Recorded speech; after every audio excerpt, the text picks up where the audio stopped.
मेरी early education की जहाँ तक बात है तो मैंने अपनी early education village Mohammad Umar Mahsar से और विलेज मोहम्मद अली मेमन साहब, एक दो स्कूल थे हमारे, वहाँ से मैंने अर्ली एजुकेशन स्कूलिंग ली।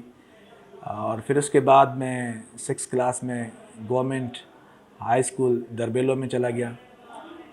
ये एक छोटा सा शहर है नौशेरा फ़िरोज़ डिस्ट्रिक्ट में। वहाँ से मैंने मैट्रिक किया उसी स्कूल से।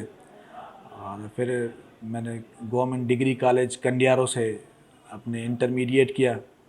इंटरमीडिएट के बाद हर स्टूडेंट का ख्वाब होता है कि वो अपनी चॉइसेस फील्ड में चला जाए। यकीनन मेरी चॉइस तो मेडिकल थी, क्योंकि मैंने प्री मेडिकल में अपना इंटरमीडिएट किया, तो मेरी फ़र्स्ट चॉइस जो थी वो प्री मेडिकल थी। तो एक बार फर्स्ट टाइम जो है ना, उस वक्त एंट्री टेस्ट वगैरह नहीं होता था मेडिकल में, उस वक्त नंबर ऑफ़ मार्क्स के ऊपर डिसाइड होता था कि हाईएस्ट नंबर ऑफ़ मार्क्स की परसेंटेज से वो दाखिला होती थी एमबीबीएस में। लियाकत मेडिकल यूनिवर्सिटी था उस वक्त। तो फिर मैंने इम्प्रूव किया इंटरमीडिएट को, लेकिन फिर भी कामयाब नहीं हो सके। शायद अल्लाह को यही मंजूर था। फिर उसके बाद मेरी एडमिशन यहाँ यूनिवर्सिटी ऑफ सेंट जामशोरो में हुई और मैंने 1998 में यहाँ से दाखिला ली बीकॉम के लिए। और उसके बाद मैंने एम कॉम भी यहाँ से ही किया। एम कॉम मैंने की 2000 में, 2000 से 2001 तक मेरी एम कॉम हुई। और मास्टर ऑफ कॉमर्स करने के बाद लकीली यहाँ कुछ सीट्स वैकेंट थी, रिसर्च एसोसिएट की सीट्स एडवर्टाइज हुई, उसके लिए मैंने अप्लाई किया। और पहले मैं रिसर्च एसोसिएट हुआ 2002 में यहाँ यूनिवर्सिटी ऑफ सेंट जामशोरे में। और उसके बाद 2005 में मेरी लेक्चरर की अपॉइंटमेंट हो गई, 3 मार्च 2005 को। फिर उसके बाद मज़हर लक सिद्दीकी साहब था जिस वक्त मैं सिलेक्ट हुआ था लेक्चरर, वहाँ उस वक्त भी वाइस चांसलर मज़हर साहब था। लेकिन उसका एक ज़बरदस्त प्रोग्राम था कि मेरे जितने भी नई अपॉइंटमेंट है हम उनको फ़ॉरेन की स्कॉलरशिप्स दें और बाहर से पढ़ के आए, बाहर से पीएचडी करके आए कि यहाँ अच्छे नमूने से डिलीवर करें। और फिर मैंने भी बड़ी कोशिश की। मेरी एक स्कॉलरशिप लगी थी रोमानिया में, लेकिन बहुत सारे जो सीनियर दोस्त हैं उन्होंने कहा कि ये रोमानिया ईस्टर्न यूरोप में आता है और ख़ास तौर पर ये इतना एडवांस नहीं है, उनकी जो यूनिवर्सिटीज़ और इस तरह से जो इंफ्रास्ट्रक्चर वगैरह या ओवरऑल जो डेवलपमेंट है, थोड़े कुछ ऐसे मुझे ओपिनियन मिले जिसकी वजह से मैंने वो स्किप किया। बाद में मैंने जीआरई की और 2011 में मुझे जो है ना स्कॉलरशिप मिली यूके के लिए। और वहाँ मैंने यूनिवर्सिटी ऑफ बेडफोर्डशायर यूके में मैंने एडमिशन लिया 2011 में। और 2015 में मैंने पीएचडी की। और ये सारी जर्नी जो है वो सारी journey is full of challenges, full of threads, और उसमें खुदा की मर्ज़ी शामिल जो है ना। बड़ी कोशिश की हमने भी कि जल्दी हो जाए, लेकिन वो द टाइम टेकिंग प्रोसेस था। और PhD from UK, to be very honest, ये कोई इतना इजी काम नहीं है।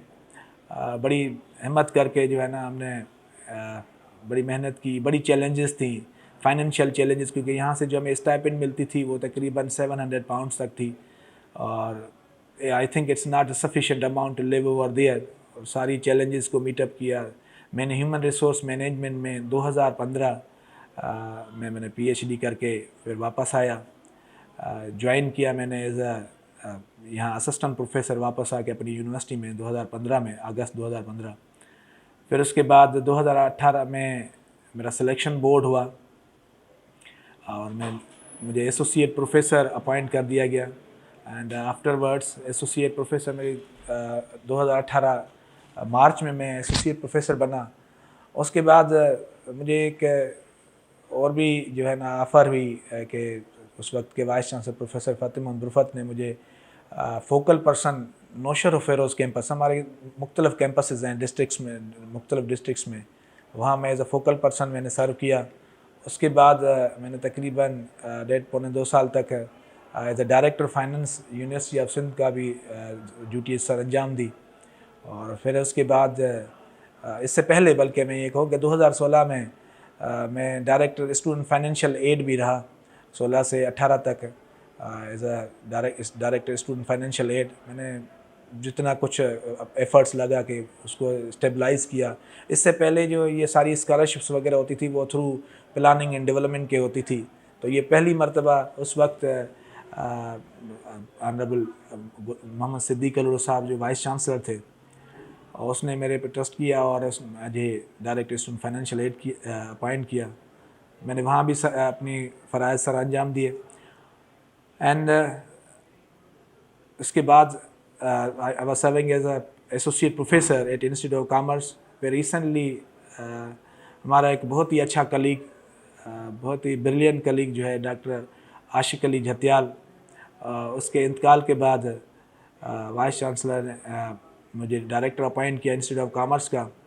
और मैंने जितना अरसा हुआ है उसमें बहुत सारी कोशिश की कि एक डिपार्टमेंट जो है वो डिस्टिंक्टिव लगे, डिपार्टमेंट जो बाकी जितने सारे डिपार्टमेंट्स हैं उनसे थोड़ा मुख्तलिफ लगे। इसमें भी मेरी अल्हम्दुलिल्लाह अचीवमेंट्स हैं। इस इंस्टीट्यूट में एक तो इसका जो नॉमेनक्लेचर है वो चेंज हुआ, institute of commerce and management, और एक नया प्रोग्राम शुरू हुआ forensic accounting and fraud examination. इससे पहले हमारे पास एक और प्रोग्राम भी है बैंकिंग एंड फाइनेंस।